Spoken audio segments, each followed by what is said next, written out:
جن لوگوں نے اپنی اولاد کو بے وقوفی سے ناسمجھی سے قتل کیا اور اللہ پر افترا کر کے اس کی عطا فرمائی ہوئی روزی کو حرام ٹھہرایا، وہ گھاٹے میں پڑ گئے، وہ بلا شبہ گمراہ ہیں اور ہدایت یافتہ نہیں ہیں۔ اور اللہ ہی تو ہے جس نے باغ پیدا کیے، چھتریوں پر چڑھائے ہوئے بھی اور جو چھتریوں پر نہیں چڑھائے ہوئے وہ بھی،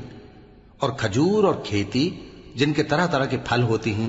اور زیتون اور انار جو بعض باتوں میں ایک دوسرے سے ملتے جلتے ہیں اور بعض باتوں میں نہیں بھی ملتے۔ جب یہ چیزیں پھلیں تو ان کے پھل کھاؤ، اور جس دن پھل توڑو اور کھیتی کاٹو تو اس کا حق بھی اس میں سے ادا کرو، اور بیجا نہ اڑانا